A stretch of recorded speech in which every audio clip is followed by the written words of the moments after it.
Brother lads, welcome back to the Kosi Arsenal podcast. My name is Kosi. Welcome back to a brand new video. Arsenal are back. We are magically back and we are better. We're scoring the goals. We are stopping Victor Gyökeres from scoring and everything seems like it never went wrong. Why? I do not know, but I like this new version of Arsenal, or be it the old version of Arsenal that we had actually lost in between the start of the campaign. However, we have beaten Sporting Lisbon 5-1, and I would love to give an honest review of that game, but it's a little bit late. I want us to dive into the 5 things that we have noticed about this Arsenal team, especially between the Nottingham Forest game and the Sporting Lisbon game. You love to see it. Arsenal have now scored a total of 8 goals in 2 games. I mean, this is a team that scored 1 against Chelsea, failed to score against Newcastle, failed to score against Bournemouth. We scored, I think, 2 against Liverpool, and goals were becoming a big problem. And I think there is a consistent theme with what we saw last campaign. Again, before Arsenal went to Dubai last season, we saw goals dry up. We were creating chances. We were, fighting to score, but goals had dried up. And again, Mikel Arteta didn't sign a striker, but he got away of Saka, Odegaard, Trossard, and Gabriel Martinelli getting the goals. And that's what we are seeing again. Now, is it consistent? It can't be consistent. We have seen it last season. Till the end of the season, Arsenal scored goals just for fun. But is it reliable? No. You need to go and get a striker. I've seen a few people in my WhatsApp group, and they're saying, right now, we don't need a striker. We have fixed the goal problems. I think we do need a striker. I think we shall need a number 9. Now, in a game like that, you definitely don't need a number 9. You definitely don't need, a poacher. I mean, everyone is scoring. Everyone is on target. Actually, I don't remember the chances that we didn't take, because it looked like Arsenal created 5 chances and took all of them. That's a very good game. But there will come games where you're really struggling to put the ball in the back of the net. And that is where you will need your real poacher. So what are the things I've seen between Nottingham Forest and Sporting Lisbon? Those performances that are giving me this kind of motivation. Arsenal are back, and December, we might be the team to beat. Number 1, the goals are back, and this is really important for us. Listen, if you cannot score goals, you don't need any other kind of analysis.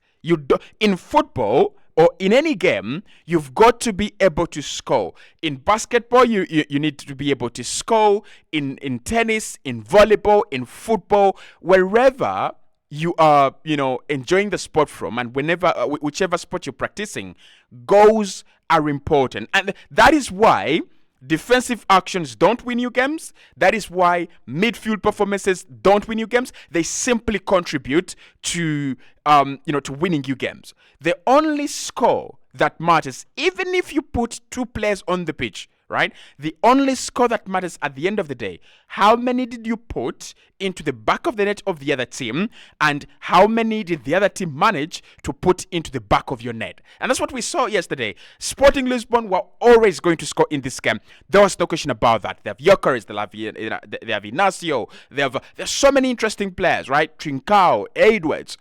But how many could Arsenal score, right, in that game more than Sporting? 5. It's insane how Arsenal have taken to Sporting Lisbon and they have beaten a team 5 goals, the same team that has beaten Pep Guardiola 4. It's quite interesting. It's amazing. That's what I can say. It's amazing. And I love to see it. So the goals are back, and I know many people were telling me, listen, Kosi, we don't have a striker, but it's not a big deal. You can see how important the goals are. Even the performance and, the experience as you watch the game is different.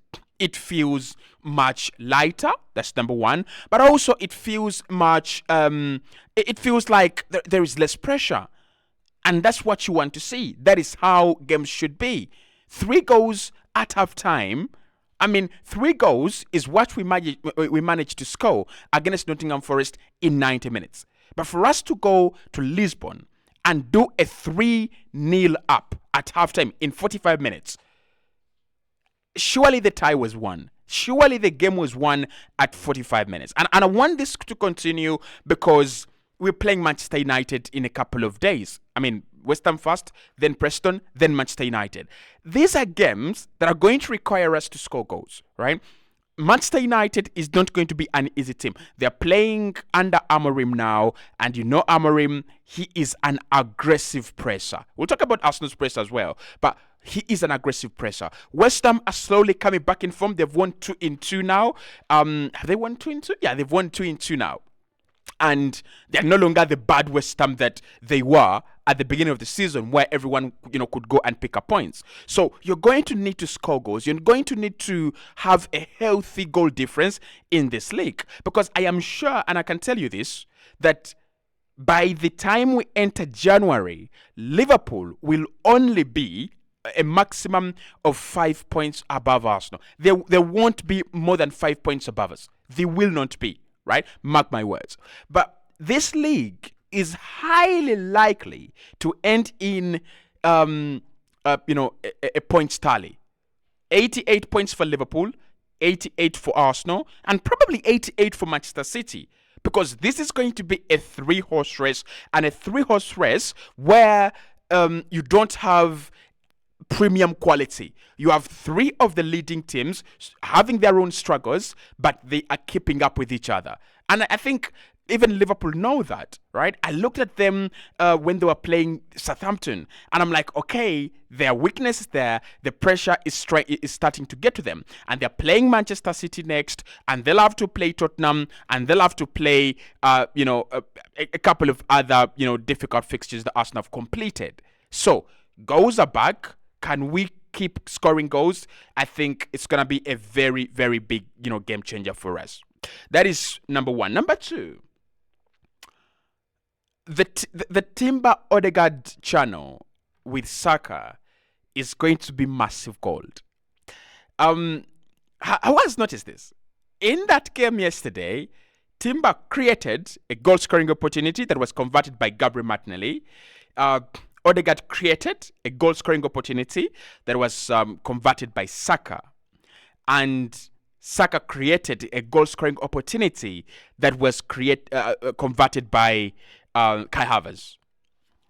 The thing with Timber, Odegaard, and Saka, actually Timber and Odegaard, is they're really high-level technical players. I don't mean that Saka isn't, but if you think about the technical quality of Timber and Odegaard, it's insane. Like, replacing Ben White with Timber, the only thing you don't have is Ben White's durability, his ability to be in games. Like, he can play 38 games in a row, and then play another 38, and then play another 38. That is Ben White for you. But if I swap out White, and bring in Timber, it's just going to get better. Like, Timber understands football at a level that we do not understand because he's a young guy. This guy is not 25 yet. And the level at which he understands football, the rate at which he sees things that other people don't see, I can only compare it to Alexander Zinchenko or to Martin Odegaard in the Arsenal team. And I know many of you don't like Zinchenko now, but Zinchenko is a high-quality technical player that just can't defend. That's the end of it, right? So, for me, this channel is going to be gold for Arsenal. And I know Mikel Arteta, I can see him when the team is in position with Timber, Odegaard, and Saka. He's relaxed. He's calm. He is relaxed. He's like, yeah, my boys have the ball, right? But also, the other thing that I've noticed now is that Arsenal are having a little bit of joy on the left-hand side. And the reason for that is this. If you have Timber, who is comfortable on the ball, you have Saka, very comfortable on the ball, Odegaard, insanely comfortable on the ball, it means that the opposition is going to have to commit more than a usual number of players to stop these 3. Right? If you don't do that, you're going to be punished. And Sporting didn't do it in the first minutes of the game, and they were definitely punished. If you do that, what that does, it creates spaces on the other side. And Arsenal are always going to punish you on the other side. Take for example the Kai Havertz goal, and take for example the Martinelli goal. Both goals are created on the right from the right hand side, but they are free players on the left. Actually, Martinelli and Kai Havertz, both of them scored like typical number 9 tapping goals. So the creativity we are going to get from Timber, Odegaard, and Saka is going to be insane. If they can stay fit, it's going to be insane. I don't see them score many goals now. I don't see them score many goals because I can sense that Mikel Arteta has now gone back to his system of, can we have Martinelli and whoever's playing on the left score more goals, and then can we create more chances on the right? But again, that is something that we needed back. We needed the chemistry. Last season, we had White, Odegaard, and Saka. That was the chemistry that was creating the magic, and it worked. This season looks like it's going to be Timber, Odegaard, and Saka. And like I said, I don't have a problem with that because Timber is a much more technical player, and he's a better player technically than White, right? Number 3, the Arsenal press is incredible. Now, the things that you love about a team, and if you've watched this channel for like the last 2-3 days, I've talked about Atalanta a lot, right? Atalanta a lot. I love Atalanta and Gasperini, but I love Arsenal and Mikel Arteta. And the reason that's why I love those two teams is simple. I really like to see a team that's trying to win the ball back when they're out of position. And that is what we have seen with Mikel Arteta, and that is what we have seen with Gasperini with Atalanta. And that is the unique quality that has made Manchester City unique and dominate football teams for quite some time. They hunt in packs, and when they get the ball back, they're so quick in the transition that they're always around your penalty area almost all the time. Now, for Arsenal, why is this important? This is very important because the likes of Ricardo Calafiori and the likes of Julian Timber are players that are happy to push forward in very advanced areas of the pitch. So that means that you leave your defenders and Partey exposed.